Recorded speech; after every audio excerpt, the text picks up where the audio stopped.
Olá, sejam todos bem-vindos ao podcast Sua Saúde. Meu nome é Marcelo Reis e eu tenho o prazer de receber aqui a Fernanda, que é neuropsicopedagoga. Fernanda, muito obrigado por ter aceito o nosso convite. Obrigada pelo convite, estou muito feliz. Fernanda, a gente sabe que os pacientes com autismo hoje, o tratamento é multidisciplinar e a neuropsicopedagogia tem um papel central nesse tratamento. Conta pra gente qual é o papel do neuropsicopedagogo nesse tratamento. A neuropsicopedagogia, ela trabalha com a interface da psicologia, da pedagogia e da neurociência, trabalhando em todo esse processo de intervenção, avaliação do processo de aprendizagem do indivíduo. Então, a gente faz toda essa junção das áreas do cérebro para que a gente possa, corresponder melhor no processo de ensino-aprendizagem. E, Fernanda, quais são as principais dificuldades que o paciente com autismo tem, em especial no campo da neuropsicopedagogia? A gente tem muito a função da socialização, né? Então, esse processo que, em alguns casos, esse indivíduo tem essa dificuldade de socialização, as funções executivas, né? Então, esse planejar essas ações no contexto externo e também o processo de hiperatividade, né? Então, dependendo do caso, a gente também tem essas dificuldades. E como é que um neuropsicopedagogo interage com os outros profissionais nessa abordagem multidisciplinar? Então, quando a gente pensa em equipe multi, a gente precisa, entender cada função de cada especialista. E a neuropsicopedagogia, ela vem nesse processo de organização desse cérebro. Então, a gente compreende todo esse funcionamento, de que forma o indivíduo, melhor vai realizar uma atividade e vai fazendo essas conexões de maneira mais assertiva. E, Fernanda, como é que a estruturação do ambiente contribui para a melhora do tratamento dos pacientes com autismo? Nossa, assim, a organização do espaço, ele é de extrema importância, doutor Marcelo. Por quê? Quando a gente tem um espaço estruturado, a gente acaba já dando esse insight para o cérebro da criança, ou do indivíduo em geral. Por quê? A gente começa a trabalhar com rotina, com previsibilidade. Então, quando a gente tem um ambiente preparado para as estimulações, para a parte escolar ou para a terapia, a gente já dá esse start no cérebro. Fernanda, quais os principais desafios que o neuropsicopedagogo enfrenta hoje no contexto do tratamento TEA, em especial nas escolas? Muitas vezes a falta, de permissividade da escola, de estarmos dentro das escolas, nem todas. Mas quando a gente vai para a escola, a gente vai para auxiliar e não para apontar, culpados daquele processo. Mas muitas escolas ainda têm esse receio de receber os profissionais. E eu acabo compreendendo muito porque já estive em sala de aula durante 7 anos. Então, a gente precisa desse movimento em conjunto, entender que é uma tríade: terapia, família e escola. Não é um melhor que o outro, e sim todos no mesmo contexto para aquele indivíduo.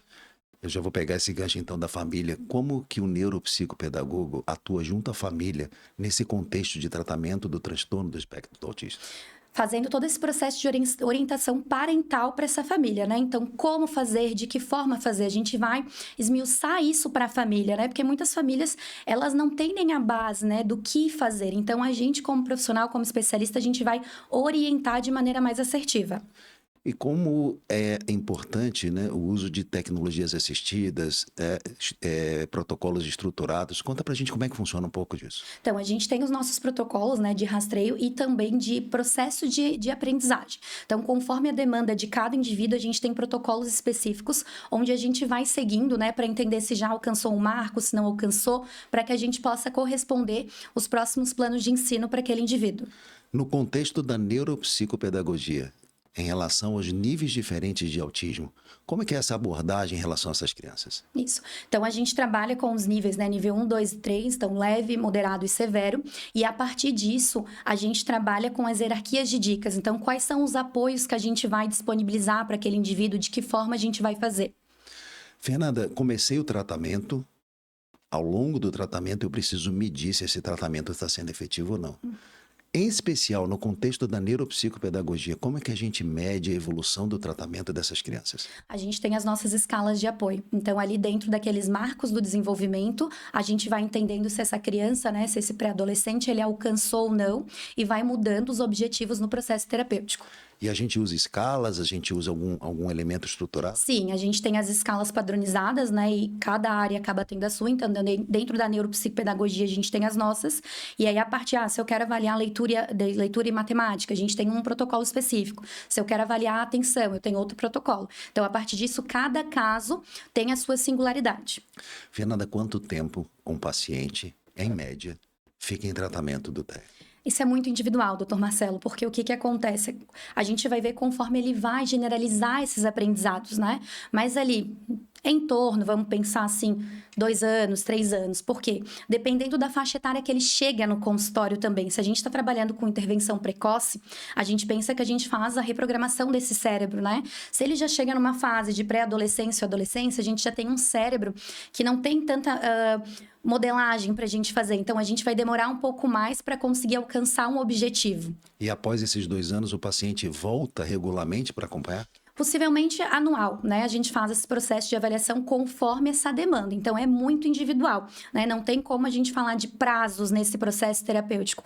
Quando os pais chegam no consultório, eles questionam muito isso, mas a gente não tem como dar uma previsibilidade de tempo, né? Então, a gente precisa entender como essa generalização dos aprendizados vão acontecer no contexto externo.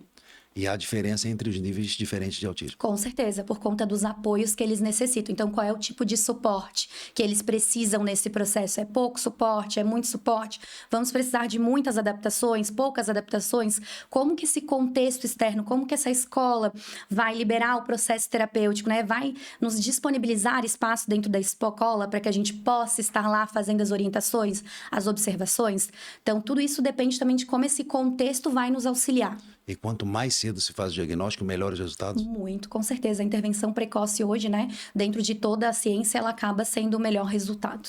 E a gente tem obtido bons resultados? Muitos, doutor Marcelo. O que que acontece? A gente está cada vez mais compreendendo sobre autismo e disseminando conteúdo, né? Então, a gente acaba recebendo famílias mais cedo no consultório. A gente sabe também que o autismo hoje tem sido objeto de discussão também entre idosos, também entre adultos e adultos jovens. Esse contexto da neuropsicopedagogia nesta faixa etária é importante? Com certeza, a gente trabalha com todo esse processo de reabilitação cognitiva também. Então, hoje eu também faço o acompanhamento com a terceira idade, né? Então, a gente trabalha com reabilitação cognitiva desse cérebro, deixando ele mais funcional para aquele processo de vida do indivíduo. Fernanda, eu quero te agradecer. A gente está chegando no final do podcast. Eu queria que você deixasse um recado para quem está nos assistindo sobre a importância da neuropsicopedagogia no contexto do tratamento do autismo. Então, o recado que eu quero passar para vocês é que a qualquer sinal de alerta, procure um especialista, né?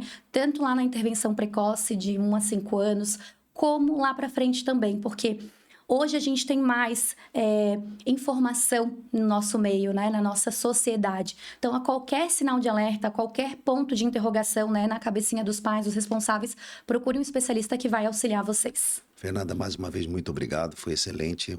E obrigado a todos que ficaram com a gente até esse momento, até o próximo episódio do podcast Sua Saúde. Obrigado, Fernanda. Obrigada, doutor Marcelo.